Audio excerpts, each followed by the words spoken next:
نحمده ونستعينه ونعوذ بالله من شرور أنفسنا ومن سيئات أعمالنا من يهده الله فلا مضل له ومن يضلل فلا هادي له وأشهد أن لا إله إلا الله وحده لا شريك له وأشهد أن محمدا عبده ورسوله أما بعد فقد قال الله تعالى في القرآن العظيم أعوذ بالله من الشيطان الرجيم قد كانت لكم أسوة حسنة في إبراهيم والذين معه اللهم صل على محمد وعلى آل محمد كما صليت على إبراهيم وعلى آل إبراهيم إنك حميد مجيد اللهم بارك على محمد وعلى آل محمد كما باركت على إبراهيم وعلى آل إبراهيم إنك حميد مجيد அன்பிற்குரிய அல்லாஹ்வின் நல்லடியார்களே, அல்லாஹ்வின் அளப்பெரும் கிருபையினால்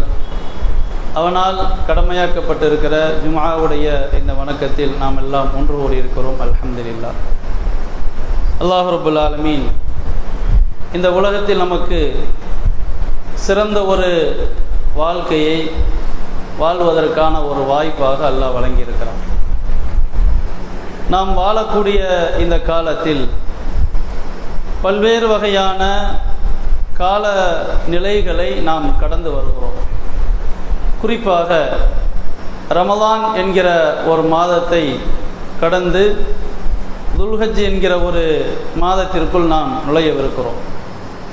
ரமலான் என்பது நம்முடைய செயல்பாடுகளை, நடவடிக்கைகளை மறுமை வெற்றியை ஏற்படுத்தி தரக்கூடிய வகையில் எப்படி அமைத்து கொள்ள வேண்டும் என்கிற ஒரு செயல் பயிற்சியை ரமலான் நமக்கு வழங்கி இருக்கிறது.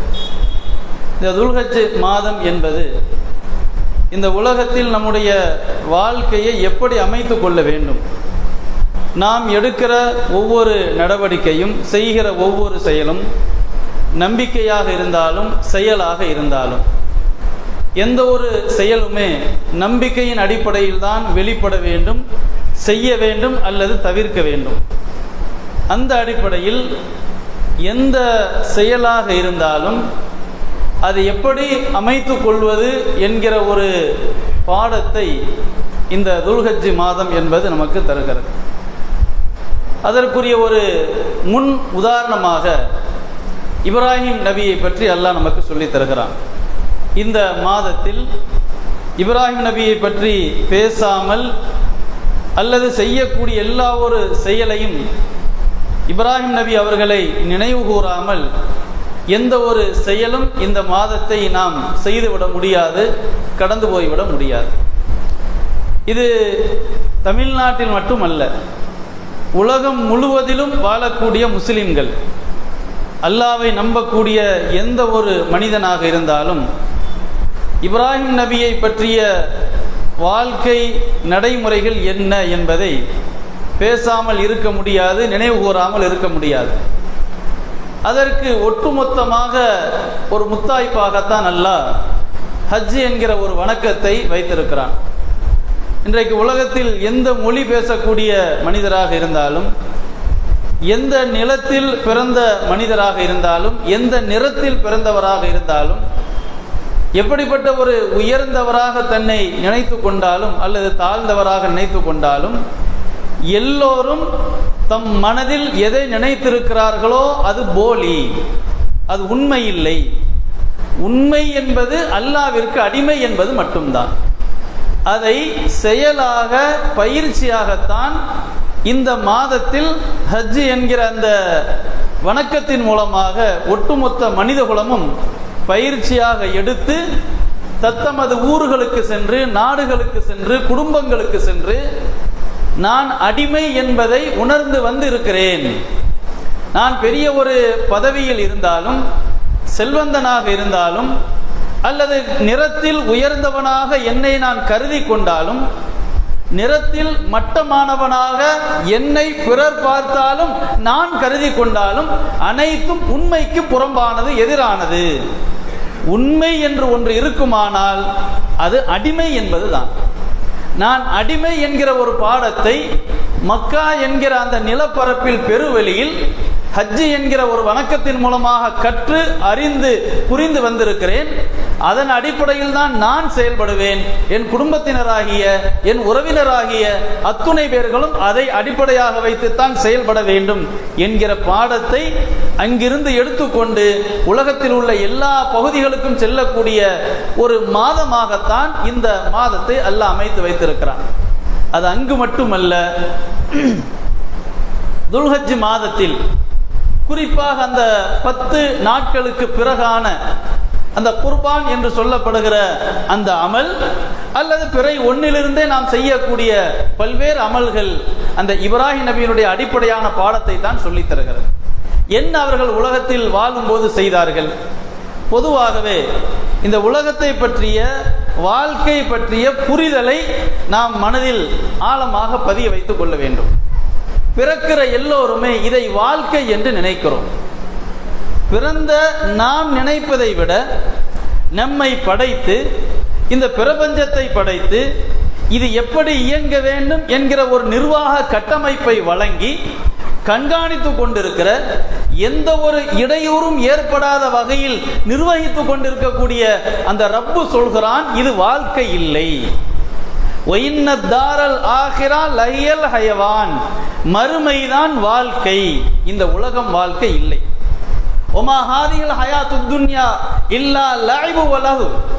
இந்த உலகம் என்பது வீண் விளையாட்டுக்களை தவிர வேறில்லை.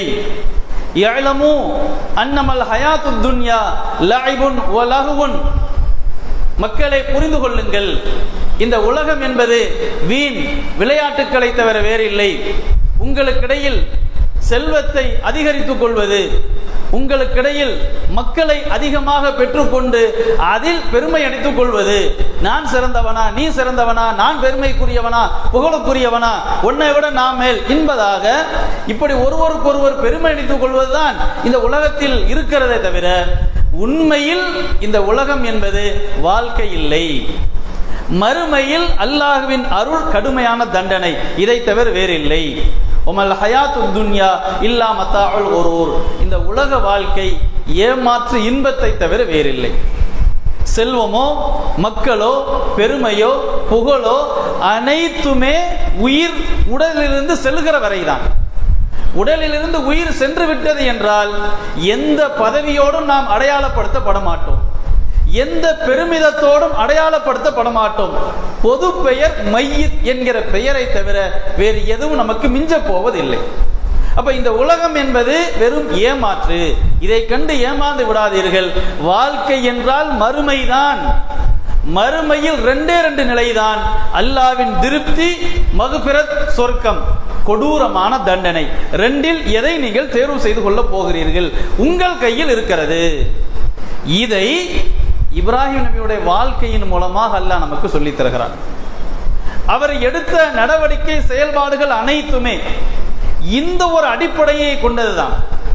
தாம் உதாரணத்திற்கு ஒரு 80 ஆண்டு காலம் இப்ராஹிம் நபி வாழ்ந்திருப்பார் என்றால், புரிவதற்காக சொல்கிறேன், எத்தனை ஆண்டு வாழ்ந்தார் நமக்கு தெரியாது, ஒரு அதிகபட்சம் ஒரு 100 ஆண்டுகள் வாழ்ந்திருப்பார் என்றால், அவர் வாழ்ந்த காலம் முழுவதுமே அவர் செய்த செயல் எதுவாக இருந்தாலும் படைத்தவன் என்ன செய்ய வேண்டும் என்று சொல்லி இருக்கிறான் என்பதை மட்டுமே பார்த்து செய்தார்கள். அதை செய்வதற்கு எந்த இடையூறு வந்தாலும் அதை சமாளிப்பார்கள், புறந்தள்ளுவார்கள், அவன் போட்ட கோட்டில் பயணிப்பார்கள், அதை புறந்தள்ள சிந்திக்கவே மாட்டார்கள். அப்படித்தான் அவருடைய எல்லா செயல்பாடுகளும் இருந்தது. அல்லாஹ் அவருடைய வாழ்க்கையில் பல்வேறு வகையான உத்தரவுகளை இடுகிறான். பொதுவாகவே பயானை, உபதேசத்தை, மார்க்க நினைவுகளை நாம் எப்படி முஸ்லிம்கள் புரிந்திருக்கிறோம் என்றால், அதை ஒரு தத்துவமாக கேட்டு பரவாயில்லை நல்ல மனுஷங்க வாழ்ந்திருக்கிறாங்க என்பதாக அவர்களை பெருமிதத்தோடு நினைத்துக் கொள்வது என்று நினைத்திருக்கிறோம். உலகம் எப்படிப்பட்ட ஒரு மாற்றங்களை அடைந்தாலும் இந்த இப்ராஹிம் நபியை தான் பேச வேண்டும். உலகம் எப்படிப்பட்ட முன்னேற்றத்தை கண்டாலும் குர்ஆனில் இருக்கிற 114 சூறாக்களை தான் பேசியாக வேண்டும். உலகம் எப்படிப்பட்ட முன்னேற்றத்தை அல்லது இழிவை சந்தித்தாலும் நபி ஸல்லல்லாஹு அலைஹி வஸல்லம் வாழ்க்கையை தான் பேசிக்கொண்டே இருக்க வேண்டும். 1500 ஆண்டுகளுக்கு முன்பு வாழ்ந்தவருடைய அந்த வழிகாட்டல் நமக்கு எப்படி மாற்றத்தை உருவாக்கும், அவ்வளவுதான். இப்படித்தான் அல்லாஹ் படைச்சிருக்கிறான். நபி ஸல்லல்லாஹு அலைஹி வஸல்லம் அவர்கள் வாழுகிற காலத்தில் எந்த சூரியன் இருந்ததோ அதே சூரியன் தான் இன்றைக்கு இருக்கிறது. அவர் வாழ்கிற காலத்தில், இப்ராஹிம் நபி வாழ்கிற காலத்தில் எந்த சந்திரன் இருந்ததோ அதே சந்திரன் தான் இன்றைக்கும் இருக்கிறது. அவர் காலத்தில் வாழுகிற தென்னமரம் எப்படி உணவை கொடுத்ததோ அதே போலத்தான் நமக்கும் தருகிறது. அப்ப மற்றவைகள் எல்லாம் அவருக்கு பயன்பட்டது நமக்கு பயன்படும் என்றால் அவர் வாழ்ந்த வாழ்க்கை தான் இந்த உலகத்தில் நாமும் வாழ வேண்டும். இப்படித்தான் அல்லாஹ் கட்டமைத்து வைத்திருக்கிறான். அப்ப இப்ராஹிம் நபியுடைய வாழ்க்கையாக இருந்தாலும் எந்த நபிமார்களுடைய வாழ்க்கையாக இருந்தாலும் அதை ஒரு வரலாறாக பேசி கடந்து போவதல்ல. இந்த நிலத்தில், இந்த பூமியில், இந்த நாட்டில், இந்த உலகத்தில் வாழ்ந்திருக்கிறார்கள், உயிரோடு வாழ்ந்திருக்கிறார்கள். அது ஒரு கற்பனை கதாபாத்திரம் அல்ல, அது ஒரு தத்துவத்தை புராணத்தை பேசக்கூடிய கதைகள் அல்ல. உயிரோடு வாழ்ந்திருக்கிறார். 80 ஆண்டு, 90 ஆண்டு, 100 ஆண்டு வாழ்ந்திருக்கிறார். வாழுகிற காலத்தில் சமாளிக்கிற எத்தனை பிரச்சனையாக இருந்தாலும், எதிர்கொள்கிற என்ன நெருக்கடிகளாக இருந்தாலும் படைத்தவன் என்ன சொல்லியிருக்கிறான் என்கிற ஒரு பார்வைதான் அவரை தீர்மானித்தது. அந்த வரலாற்றை நாம் புரிந்து கொண்டு என் வாழ்க்கையில் செய்யக்கூடிய எந்த ஒரு செயலாக இருந்தாலும் அவரை போல்தான் நான் முடிவெடுக்க வேண்டும், அவரை போல்தான் நான் வாழ வேண்டும் என்கிற பாடத்தை தான் இந்த வரலாறுகள் தர வேண்டுமே தவிர வெறுமனே கேட்டுவிட்டு நல்ல மனுஷன் நல்லபடியாக வாழ்ந்தாருப்பா என்று கடந்து போவதற்கல்ல. அல்லாஹ் அவரை பற்றி குர்ஆனில் பல்வேறு உபதேசங்களை சொல்கிறான். அதில் ஒரு சுருக்கமான ஒரு வார்த்தையா அல்லாஹ் குறிப்பிடுகிறான். கது கானத்துலக்கும் உஸ்வத்துன் ஹசனா ஃபி இப்ராஹிம். இப்ராஹிம் நபி அவர்களிடத்திலும் அவரோடு வாழ்ந்த நன்மக்கள் இறை நம்பிக்கையாளர் அவர்களிடத்திலும் உங்களுக்கு அழகிய படிப்பினை இருக்கிறது. குறிப்பாக இப்ராஹிம் நபி இடத்திலே உங்களுக்கு அழகிய படிப்பினை இருக்கிறது என்று அல்லாஹ் கூறுகிறான். அப்ப நாம் எந்த ஒரு செயலை செய்வதாக இருந்தாலும் அவரை பார்த்து அவருடைய செயல்பாடுகளை பார்த்து அமைத்துக் கொள்ள வேண்டும். இரண்டாவதாக அல்லாஹ்வின் தூதருக்கு அல்லாஹ் சொல்கிறான், அல்லாஹ் தூதரை பற்றி சொல்கிறான், லக்கது கானலக்கும் ஃபீ ரசூலில்லாஹ் உஸ்வத்துன் ஹஸனா. இந்த தூதரிடத்திலே உங்களுக்கு அழகிய முன்மாதிரி இருக்கிறது. நபி ஸல்லல்லாஹு அலைஹி வஸல்லம் அவர்களை நமக்கு முன்மாதிரி என்கிறான். இப்ராஹிம் நபியையும் நமக்கு முன்மாதிரி என்கிறான். அல்லாஹ்வின் தூதருக்கும் நமக்கும் சேர்த்து அல்லாஹ் சொல்கிறான், இத்தபிஉ மில்லத இப்ராஹிம ஹனீஃபா. இப்ராஹிம் நபியின் மார்க்கத்தை பின்பற்றுங்கள், இப்ராஹிம் நபியினுடைய மார்க்கத்தை பின்பற்றுங்கள். இப்ராஹிம் நபியினுடைய செயலின் அல்லது வாழ்க்கையின் ஒரு முன்மாதிரியை எடுத்துத்தான் அல்லாஹ்வின் தூதர் வாழ்ந்தார்கள். இந்த இரண்டையும் நமக்கு முன்மாதிரி என்று அல்லாஹ் சொல்லி இவர்களை போல வாழுங்கள் என்று அல்லாஹ் குறிப்பிடுகிறான். இந்த ஹஜ்ஜு பெருநாள் அல்லது ஹஜ்ஜு மாதம் இது நமக்கு உணர்த்தக்கூடிய பாடம் என்ன?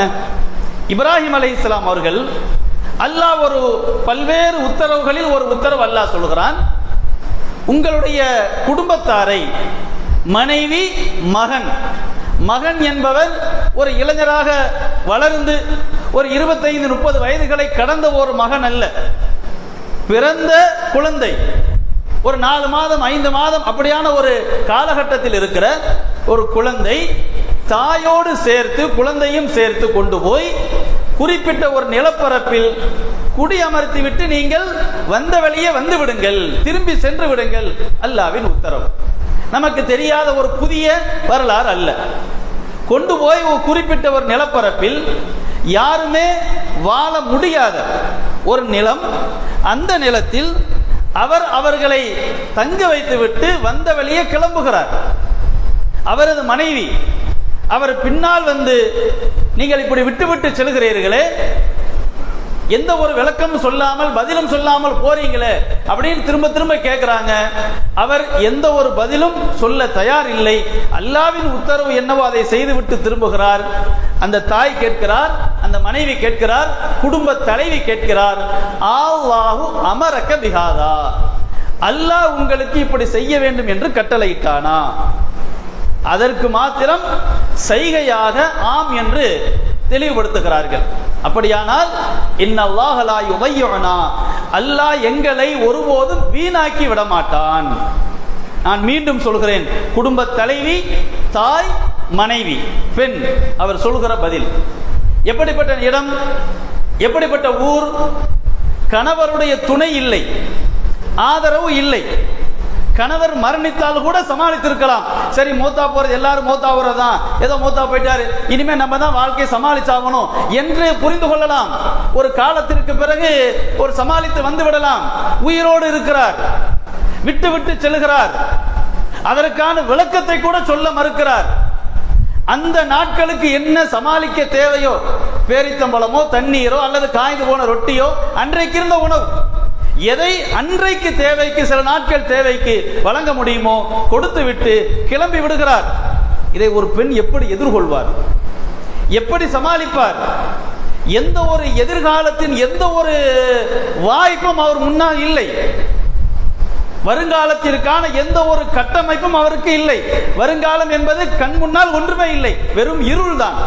எப்படி ஒரு பெண்ணால் சமாளிக்க முடியும்? எப்படி ஒரு கை குழந்தையை வைத்துக் கொண்டு ஒரு பெண்ணால் வாழ்க்கை கடந்து செல்ல முடியும்? அவர் கேட்கிற கேள்வி அதை உணர்த்துகிறது.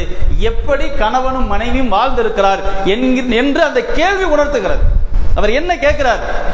அல்லாஹ் உங்களுக்கு இப்படி உத்தரவிட்டானா என்கிற அந்த கேள்வியின் மூலமாக குடும்பம் எப்படி இருந்திருக்கிறது என்பதை நாம் புரிந்து கொள்ள முடியும். அப்ப கணவன் மனைவி என்பவர் உடலால் மட்டுமல்ல உயிராலும் படைத்தவனுக்காகத்தான் இருக்க வேண்டும் என்பதை புரிந்திருக்கிறார்கள், பழக்கப்படுத்தி இருக்கிறார்கள், பழக்கப்படுத்தப்பட்டு இருக்கிறார்கள். அதனால்தான் அந்த பெண் கேட்கிறாங்க, அந்த அம்மா கேட்கிறாங்க, மனைவி கேட்கிறாங்க, குடும்ப தலைவி கேட்கிறாங்க, அல்லாஹ் உங்களுக்கு இப்படி உத்தரவிட்டானா?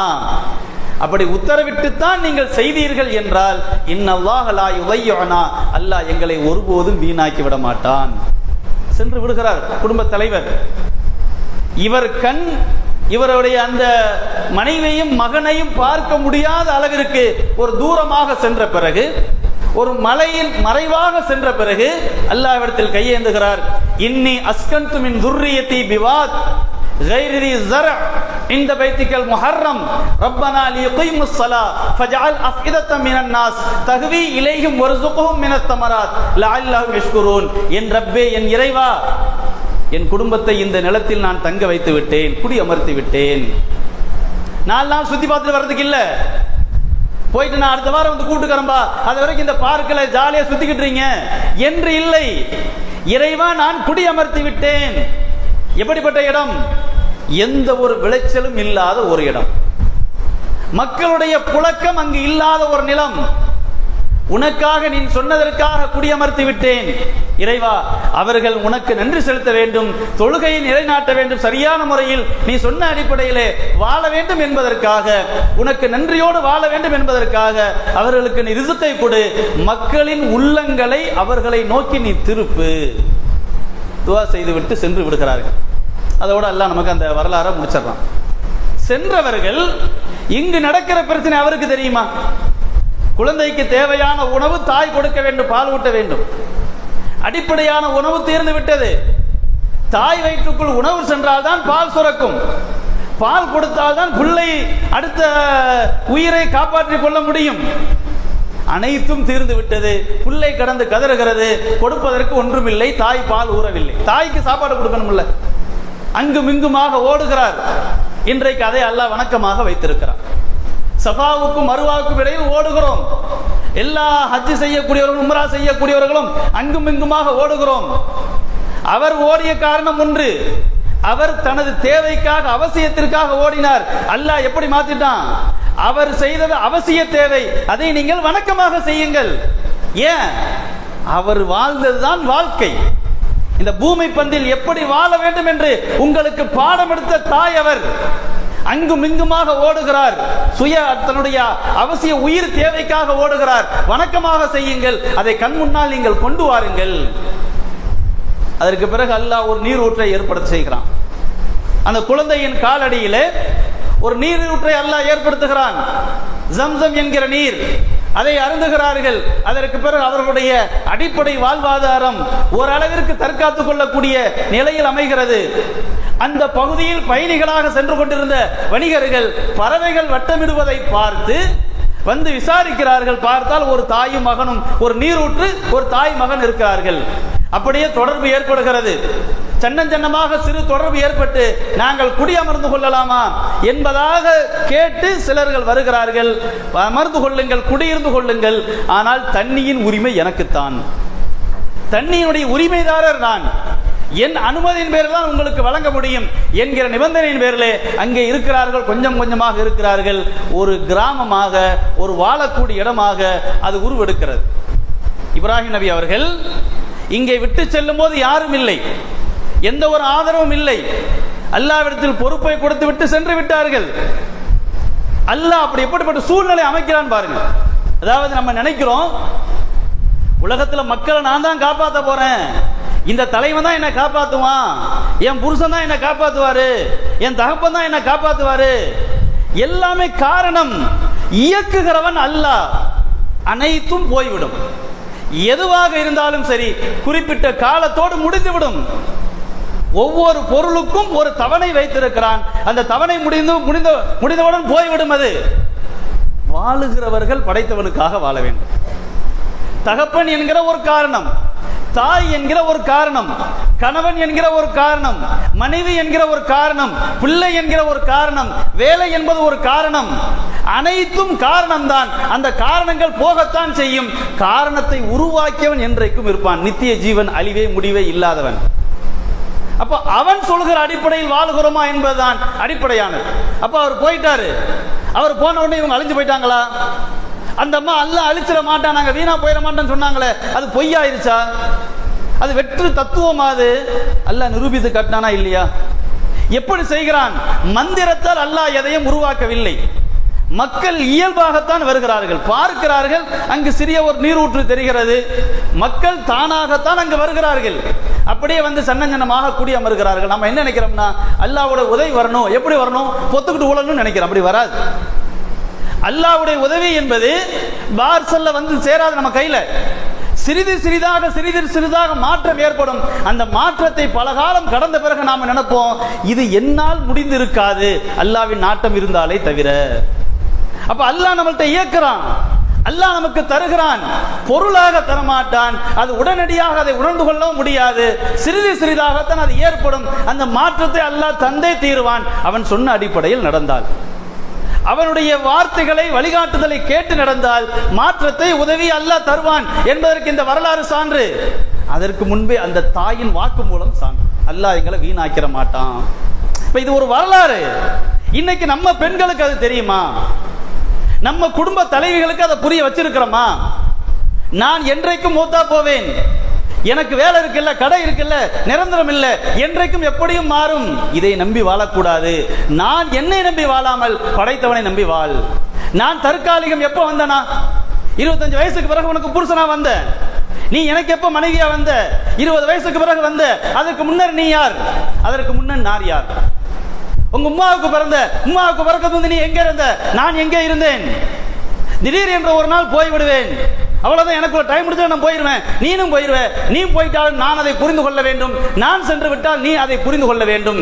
முடியாத, அழிவே இல்லாத ஒரே ஒருத்தன் அல்லாதான், அவனுக்காக வாழ வேண்டும் என்கிற பாடத்தை எத்தனை குடும்ப தலைவர்கள், கணவன்மார்கள், பெற்றோர்கள், தந்தையர்கள் பிள்ளைகளுக்கு, மனைவிகளுக்கு அல்லது குடும்பத்து உறுப்பினர்களுக்கு புரிய வைத்திருக்கிறோம். வெறுமனே இதை கதையாக கடந்து போய்விடுகிறோம். அதே போல அல்லாஹ் அப்படிப்பட்ட ஒரு சூழ்நிலைகளை அமைத்து தருகிறான். என்ன பாதிப்பு ஏற்படும் என்று கற்பனை செய்ய முடிந்ததோ அதையெல்லாம் கடந்து அறியாத விதத்தில் அல்லாஹ் ஒரு உதவியை கொடுக்கிறான். இயல்பாக கொடுக்கிறான், உலகத்தின் இயல்பாக கொடுக்கிறான். சொர்க்கத்தில் தாங்க நினைச்சதெல்லாம் கிடைக்கும், உலகத்தில் நினைச்சதெல்லாம் கிடைக்காது. சிறிதாகத்தான் மாற்றம் வரும். அந்த மாற்றத்தை அல்லாஹ் அவருக்கு கொடுத்தான். பிற்காலத்தில் எத்தனை ஆண்டு என்று அல்லாஹ் நமக்கு சொல்லவில்லை.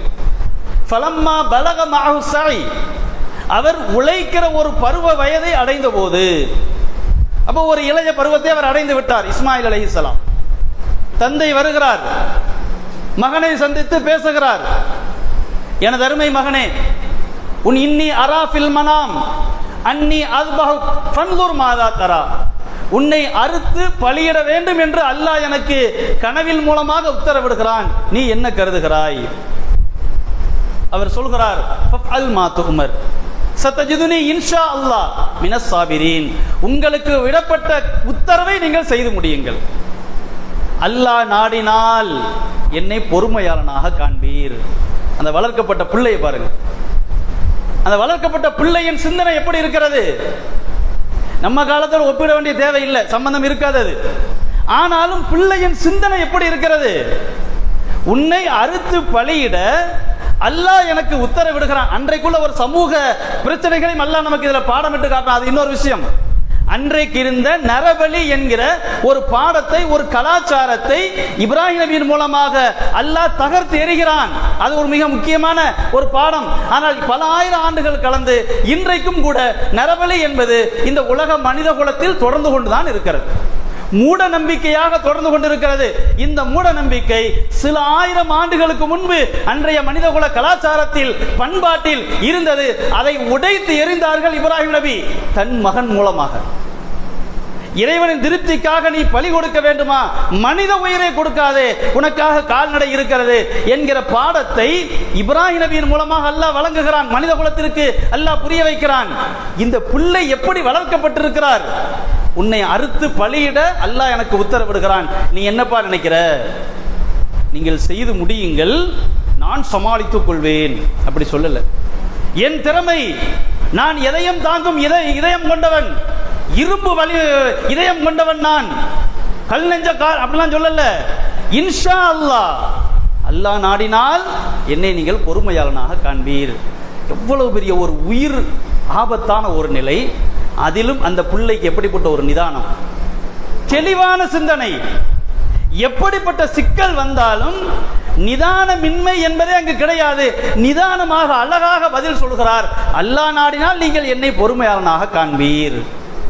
இந்த வரலாறு அல்லாஹ் சொல்லும் போது இன்னஹாதா லகுவல் பலாஉல் முபீன், மிக தெளிவான ஒரு பெரிய சோதனை இது. அவருக்கு சாதாரணமான சோதனை இல்லை. இப்ராஹிம் நபிக்கு வாப்பாவுக்கும் பிள்ளைக்கும் சாதாரணமான ஒரு சோதனை இல்லை. நம்ம சோதனை பயான்ல பேசி கேட்டு இருப்போம் இல்ல, சோதனை ஆகி போச்சுன்னு சொல்லி. இந்த மாதிரி எப்படிங்க வரும்?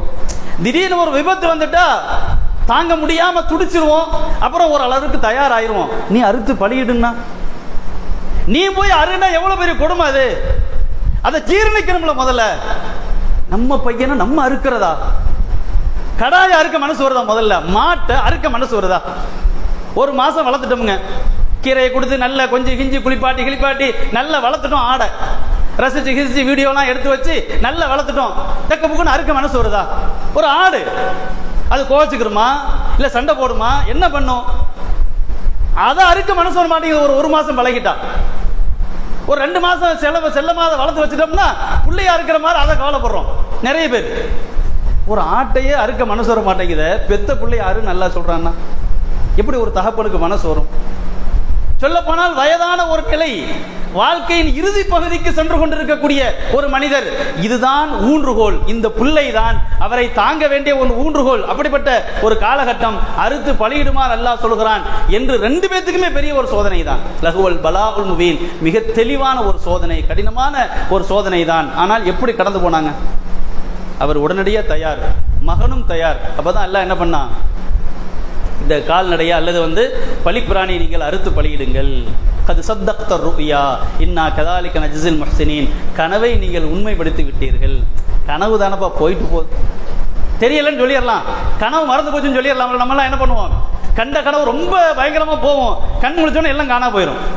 அப்ப அந்த மாதிரி கனவு தானே, ஒன்றும் பிரச்சனை இல்லை, அல்லாஹ் சொன்னாதான் மாற்றமா நடக்கிற பிரச்சனை வரும். கனவு தானே, கலைஞ்சு போனா எல்லாம் மறந்து போயிடும், அல்லாஹ் சொல்லி சமாளிச்சுக்கலாம் என்று இருந்தாரா? அதனாலதான் அல்லாஹ் சொல்றான், சத்தக்த ருயா, கனவை உண்மைப்படுத்தினீர். கனவு தானே இல்ல, கனவில் உங்களுக்கு உத்தரவு வந்தாலும் கூட அதை கனவாக கடந்து போய்விடாமல் அதையும் நீங்கள் உண்மைப்படுத்தினீர். கதாலிக நஜ்ஸில் முஹ்ஸினீன், இப்படித்தான் நன்மை செய்பவர்களுக்கு கூலி கொடுக்கிறோம். அதாவது கூலி கொடுக்கிறோம்ல, நன்மை செய்யறது கூலி கொடுக்கிறோமா இல்லையா? இப்படித்தான் இயங்கும் உலகம், இப்படித்தான் நீங்கள் போக வேண்டும். அல்லாஹ் சொர்க்கத்தை தருவான். எப்படி தரமாட்டான்? நான் தயார் பண்ணி வச்சிருக்கிறேன், பேசாம நீ வீட்டுல உட்கார்ந்து தரமாட்டான். அதை நோக்கி பயணிக்க வேண்டும், அந்த சொர்க்கத்தை அடைய பயணிக்க வேண்டும். அல்லாஹ்வின் தூதருக்கு அல்லாஹ் பத்ர் போர்ல வெற்றியை தருவேன்னு சொல்லிட்டான். வெற்றியை தருவேன்னு சொல்லிட்டான்பா, எல்லாரும் வீட்டுல உட்கார்ந்து படுத்துங்க, கூடாரத்துல படுத்துங்க, சந்தோஷமாயிருங்க என்று அல்லாஹ்வின் தூதர் சொல்லவில்லை. அல்லாஹ் வெற்றியை தருவான், களத்தில் போய் அதை செயலாக மாற்றுங்கள். இப்ராஹிம் நபி களத்தில் போய் கூலியை பெறக்கூடிய மனிதராக மாறினார்கள். அல்லாஹ் அவருக்கு வெற்றியை மறுமையில கொடுக்கிறான், அதை செயலாக கொண்டு வருவது அவரது வேலை. இன்றைக்கு முஸ்லிம்களாக வாழுகிறோம், மறுமைதான் வாழ்க்கை என்று புரிந்து வைத்திருக்கிறோம், சொர்க்கம் தான் வாழ்க்கை என்பதை ஆழமாக பதிந்து வைத்திருக்கிறோம். அந்த சொர்க்கத்தை பெற வேண்டுமானால் தத்துவமாக கிடைக்காது, செயலால் அதை மாற்ற வேண்டும். நம்முடைய ஒவ்வொரு செயலாலும் ஒவ்வொரு நடவடிக்கையாலும் அதை நோக்கி நாம் செல்ல வேண்டும். கதாலிக நஜ்ஸில் முஹ்சினீன், நன்மை செய்பவர்களுக்கு இப்படித்தான் நாம் கூலி கொடுக்கிறோம். நீங்கள் இயங்க வேண்டும், நீங்கள் செய்ய வேண்டும். நான் தயார்படுத்தி வச்சிருக்கிறேன். சொர்க்கத்துக்கு யார் போகணும் எனக்கு தெரியும். அதை உங்களுக்கான வாய்ப்பாக, ஆயுளாக, வாழ்நாளாக வழங்கியிருக்கிறேன். நீங்கள் அதை உண்மைப்படுத்துங்கள், செயலாக மாற்றுங்கள் என்று அல்லாஹ் சொல்லித் தருகிறான். அப்ப இந்த வரலாறுகள் தெரிந்த வரலாறுகள் தான், நம்முடைய மனதில் ஆழமாக இருக்கக்கூடிய வரலாறுகள் தான். இதை வரலாறாக கடந்து விடாமல் 5000 ஆண்டுகளுக்கும் சுமார் முன்பு வாழ்ந்த ஒரு மனிதராக இருந்தாலும் அதே பூமி பந்தில் தான் இன்றைக்கும் நாம் வாழ்ந்து கொண்டிருக்கிறோம். இன்னும் 10,000 ஆண்டுகளுக்கு பிறகும் மனிதர்கள் பிறப்பார்கள், நமது தலைமுறை பிறக்கும். அவர்களுக்கும் அந்த இப்ராஹிம் நபி தான் மாடல், அவர்தான் முன்மாதிரி. அவரை போலத்தான் இந்த பூமி பந்தை நீங்கள் கடந்து செல்ல வேண்டும். மறுமை என்பதுதான் வாழ்க்கை. இது மாறிக்கொண்டே இருக்கும், இது இல்லாமல் போகும், இது ஏமாற்று. இதற்காக வாழ்ந்து விடாதீர்கள். சுருக்கமாக சொல்வதாக இருந்தால், எந்த முடிவாக இருந்தாலும் உலக லாபத்தை வைத்து முடிவெடுக்காதீர்கள், உலகத்தை நஷ்டத்தை வைத்து முடிவெடுக்காதீர்கள். நான் எடுக்கிற முடிவு, நான் செய்கிற செயல் எனக்கு மறுமையில் பாதிப்பை தருமா லாபத்தை தருமா, அதை மட்டும் பாருங்கள். அதனால தான் துல்ஹஜ் 1 இருந்து குர்பானை கொடுக்கிற வரைக்கும் நம்ம தலை, நம்ம முடி, நம்ம நகம் ஆனாலும் வெட்டக்கூடாது. ஏன் நகம்? எவன் கேட்பான்? முடியாது. வெட்ட மனசு வருமா? குர்பானி கொடுக்க நீயத் வச்சிருப்போம் உங்களுக்கு. ஏன் நகம்தான்பா, ஏன் தாடி முடிதான், ஏன் மீசதான், ஏன் தலைமுடிதான், கை வைக்க கூடாது. ஏன்? உனக்கானதாக இப்ப தெரிந்தாலும் இந்த முடியும், இந்த உடலும், இந்த உயிரும், இந்த உலகமும், இந்த பிரபஞ்சமும் அவனுக்கு சொந்தம். அவன் சொன்ன அடிப்படையில் தான் நடக்கணும். அடிமையின் வேலை அதுதான். படைப்பாளனின் சொன்ன அடிப்படையில் தான் ஒரு படைப்பு நடக்க வேண்டும். மீறினால் நரகம், மீறினால் தண்டனை என்பதைத்தான் அல்லாஹ் நமக்கு சொல்லி தருகிறான். ஆக இந்த ஹஜ் பெருநாள் அல்லது இந்த துல்ஹஜ் மாதம் என்பது, இந்த 10 நாட்கள் என்பது நமது வாழ்நாளை, ஆயுளை எப்படி பயன்படுத்திக் கொள்ள வேண்டும், எப்படி இந்த உலகத்தை பற்றிய பார்வை அமைத்துக் கொள்ள வேண்டும் என்பதை இந்த வரலாறு சொல்லித் தருகிறது. இதை புரிந்து நம்முடைய நடவடிக்கைகளை அமைத்துக் கொள்ள அல்லாஹ் அருள் செய்வானா என்று கூறி முதல் உரை முடிக்கும்.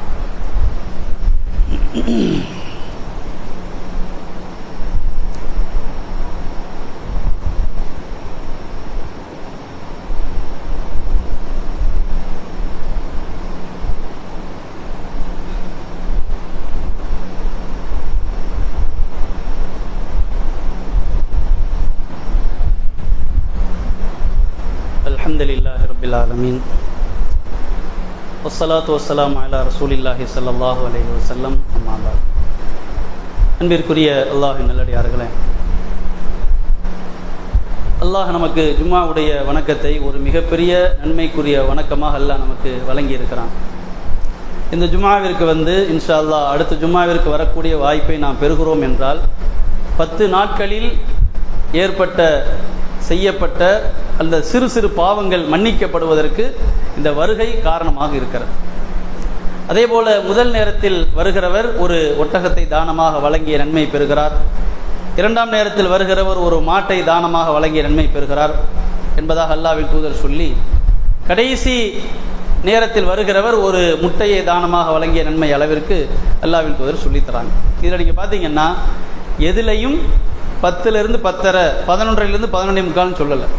முதல் நேரம், 2ஆம் நேரம், 3ஆம் நேரம் என்று தான் அல்லாஹ்வின் தூதர் சொல்லித்தராங்க. அப்போ அதை செயலாக மாற்ற வேண்டியது நமது பொறுப்பு. டைம் சொன்னால் எல்லாரும் பள்ளிவாசல் வாசல் சண்டை போட்டு நிற்போம், நான் தான் ஃபஸ்ட்டு, நீ தான் ஃபஸ்ட்டுன்னு சொல்லி.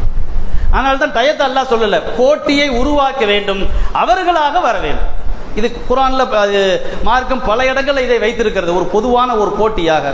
எப்படி ரமலான்ல லைலத்துல் கத்ர் என்பதாக ஒற்றைப்படை இரவுகளை தேடிக்கொள்ளுங்கள் என்று சொல்லுகிறதோ, அதே போல மஸ்ஜிது நபவியில போனா இந்த இடத்துல நீங்க தொழுதீங்கன்னா அது சொர்க்கத்தின் ஒரு தோட்டம் என்பதாக சொல்லி தரப்படுகிறதோ, காபாவினுடைய ஹத்தீம் என்று சொல்லப்படுகிற அந்த அரைவட்ட வடிவம் அது ஒரு மிக முக்கியமான ஒரு பகுதி. காபாவில் தொழுததை போன்று மிக கடுமையான கூட்டம், போட்டி நடக்கும். வேணுமா ஹஜ்ருல் அஸ்வத் நன்மை வேணுமா, தொடுங்க, தொடுவதற்கு முயற்சி பண்ணுங்க, முடியலையா தூரத்தில் இருந்து கையை நீட்டுங்க. ஆனா போட்டி போட்டு கொண்டு செல்ல வேண்டும் என்பதை மார்க்கம் ஊக்குவிக்கிறது. அதற்காக உயிரை விடுற அளவுக்கு போகிறதுக்கும் சொல்லல. அப்ப இப்படி பல இடங்கள்ல மார்க்கம் ஒரு போட்டிக்கான ஒரு வாய்ப்பை வைத்திருக்கிறது. உன் வாழ்க்கை, உன் வெற்றியை நீ தீர்மானித்துக் கொள். அந்த அடிப்படையில் தான் மேலப்பாளையத்தில் இருக்கிற இந்த ஒரு தொழுகை பள்ளிவாசலாக இருந்தாலும் கூட உங்களால் முதல் நேரத்தில் சென்றால் ஒட்டகத்தின் நன்மை பெற முடியும். நம்ம நிறைய பேர் நினைக்கிறோம், ஐயோ அவர் முதல்ல வந்துட்டாரு, நான் தான் ஃபர்ஸ்ட் போகணும்னு நினைச்சேன். அப்படி இல்லை. அல்லாவுடைய கஜானாவில் காலியாக போயிருமா? அல்லாவுடைய கருவூலத்தில் நான் ஒரு ஆளுக்கு தானப்பா வச்சிருந்தேன், ஒரு பரிசு தானே வச்சிருந்தேன், நீ வாட்டுக்கு 10 பேர் வந்துட்டீங்களே, இப்போ என்ன பண்றது? 10 பங்கு போடுவோம். அப்படி அல்லா கவலைப்பட போறானா?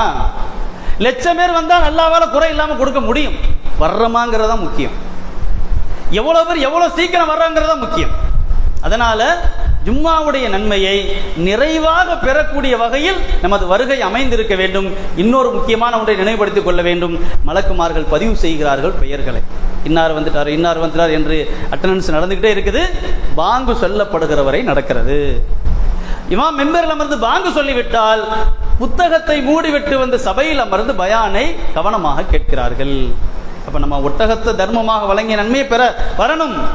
குறைந்தபட்சம் அவரது அட்டெண்டன்ஸில் பெயர் இருக்கக்கூடிய வகையில் வர வேண்டும். அதற்கு பிறகு நாம் வரும்போது நிறைய நன்மை நாம் இழந்து விடுகிறோம். ஜும்மா கூடுமா கூடாதா அந்த கேள்விக்குள்ள போகவே தேவையில்லை. நிறைய நன்மை நாம் இழந்து விடுகிறோம். ஆகவே ஜும்மாவுடைய நன்மையை நிறைவாக பெற